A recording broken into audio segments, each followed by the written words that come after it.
Hello दोस्तों। आज की स्टोरी है एक लड़के की जो 2015 में अपने हायर स्टडीज के लिए शहर आता है।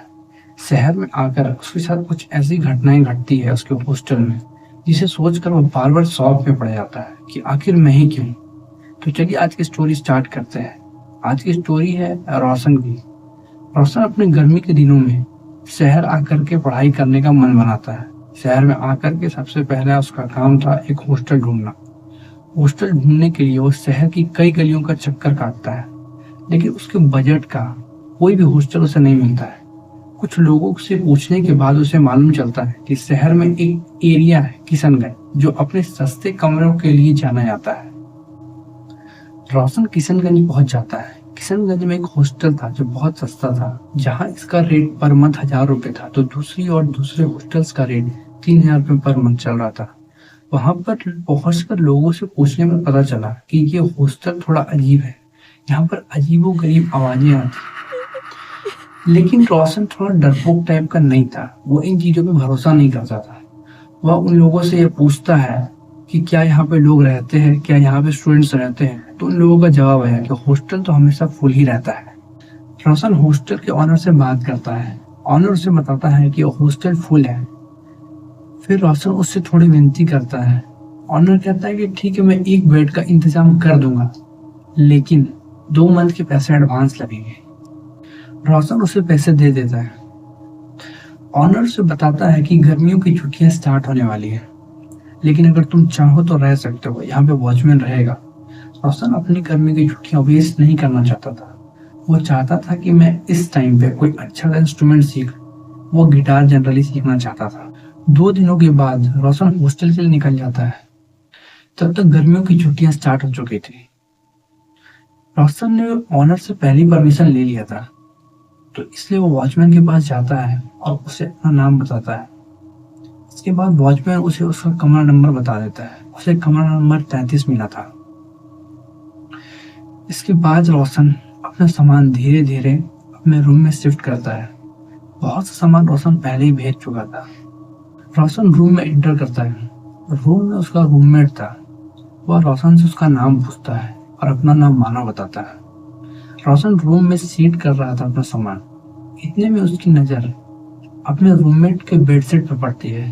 उसके चादर पे हर जगह एक नाम लिखा था, और उस दीवार पर जिससे बेड सटा हुआ था उस पर भी वही नाम लिखा हुआ था। वह नाम था आरुषि। वह देख करके थोड़ा सा चौंक जाता है कि इतना ज्यादा नाम लिखा होने का कारण क्या है। वह समझ जाता है कि इसकी गर्लफ्रेंड का ही नाम हो सकता है। इससे पहले कि रोशन उससे कुछ पूछ पाता, नीचे से वॉचमैन ने उसे आवाज लगाई। रोशन वह नीचे की ओर जाता है। वॉचमैन उसे बताता है कि पूरा हॉस्टल तुम्हारे लिए खाली है। तुम जहां चाहो वहां जा सकते हो, लेकिन टेरेस वाले रूम पे जाना मना है। रोशन समझ जाता है और अपने रूम पे आ जाता है। अपने रूम में सारे सामान को सेट करने के बाद रोशन शाम के 5 बजे बाहर निकल जाता है अपनी गिटार की कोचिंग के लिए। लेकिन चूंकि गर्मी की छुट्टियां स्टार्ट हो चुकी थी, सारे बच्चे अपने घर जा चुके थे, तो कोचिंग भी सारी बंद हो चुकी थी, और इस वजह से गिटार की कोई क्लासेस उस टाइम पे अवेलेबल नहीं थी। रोशन शाम को वापस से अपने रूम पे आता है। रूम के किनारे उसे सामानों से दबे एक कुछ चीज दिखाई पड़ती है। वह थी पुरानी गिटार, जो थी मानव की। वो मानव से पूछता है कि क्या आप गिटार बजाना जानते हो। तो मानव पहले नकार देता है, फिर कहता है हाँ मैं जानता हूँ। रोशन उससे कहता है कि क्या आप मुझे बजा के सुना सकते हो। मानव पहले चाह रहा था कि थोड़ा इग्नोर करने का, लेकिन फिर वह उसकी बात में आकर के उसे बजाकर सुनाता है। मानव बहुत अच्छा गिटार बजाता था। यह सुनकर के काफी इम्प्रेस हो जाता है रोशन। वह चाहता है कि मानव उसे सिखाए। पहले मानव चाह रहा था कि वो उससे बात ना करे, लेकिन चूंकि रोशन का व्यवहार थोड़ा अच्छा था, बिहेवियर उसे पसंद आया, तो उसने कहा हाँ ठीक है, मैं तुम्हें सिखा दूंगा। रोशन मौका देखते ही आरुषि के बारे में पूछ लेता है। मानव उसकी बात सुनकर थोड़ा सहम जाता है। वह उसे बताता है कि आरुषि उसकी गर्लफ्रेंड थी। उसके साथ उसकी बात बहुत लंबी दिनों तक चली। फिर रोशन उससे पूछता है फिर क्या। मानव बोलता है मैं बाद में बताऊंगा। रोशन हर रोज थोड़ी बहुत बात आरुषि के बारे में पूछ लेता था। मानो जब भी उसकी बात करता मानो सहम जाता था। मानो की एक आदत थी, वो हर रोज शाम को कहीं घूमने निकल जाता। रोशन ने एक दिन आरुषि कैसी दिखती थी यह जानना चाहा। उसने मानव से पूछा। मानव ने बताया वो बहुत खूबसूरत थी। रोशन ने पूछा तो फिर क्या हुआ? मानव उदास हो गया था। उसने इस बात को छोड़कर एक आइसक्रीम का किस्सा उसके साथ शेयर किया। उसने बताया कि वो दोनों एक साथ निकले थे आइसक्रीम खाने के लिए और उसके हाथ से आइसक्रीम पिघल कर एक बच्चे के सिर पर गिर जाती है और ये देखकर वो बहुत हंसती है और इसे बताते हुए मानव के चेहरे भी मानो मुस्कान थी। इसके बाद मानव उसे अपने ब्रेकअप स्टोरी के बारे में बताता है कि आज से 8 साल पहले आरुषि की एक एक्सीडेंट में मौत हो चुकी है। यह बात सुनकर रोशन सो जाता है। सुबह उठते ही वह मानव से पूछता है कि भैया टेरेस वाले रूम पर हम क्यों नहीं जा सकते हैं? मानव उसे कहता है कि मैं तुम्हें बाद में बताऊं, लेकिन तुम टेरेस वाले रूम पे मत जाना। ध्यान रहे तुम मत जाना, मैं इस बारे में तुम्हें क्लियर बताऊंगा। उसी शाम रोशन ने मानव को छत की ओर जाते हुए देखा। जैसे रोशन उसका पीछा करता है और सीढ़ियों के जैसे करीब होता जाता है, उसे रोने की आवाज आने लगती है। अचानक रोशन पूछता है कि ये कैसी आवाज है? मानव उसे देखता है और उसके साथ नीचे रूम में आ जाता है। धीरे धीरे वक्त बीतता है। गर्मी की छुट्टियां बीतने लगी थी। मानव और रोशन काफी अच्छे दोस्त बन चुके थे। सुबह का वक्त था। मानव रोशन को बताता है कि रोशन तुमने पूछा था ना टेरेस वाले रूम का क्या राज है।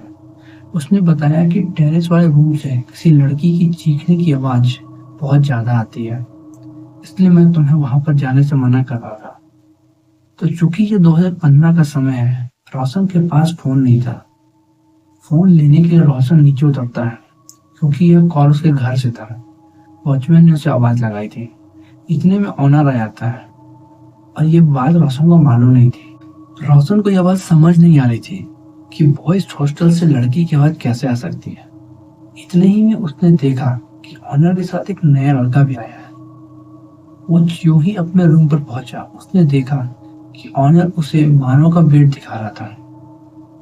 इतने में ही उसने ऑनर से कहा कि अंकल, मेरे और मानव के बीच में काफी अच्छी दोस्ती हो चुकी है, तो हो सकता है तो प्लीज उसे यहाँ से शिफ्ट ना करें। ऑनर ने रोशन से पूछा, क्या तुमने आज तक छत वाले रूम में जाने की कोशिश की? रोशन ने जवाब दिया कि हाँ, मैं एक बार जा रहा था कि इतने में ही मुझे एक लड़की के चीखने की आवाज आने लगी, तो मुझे मानव ने रोक लिया।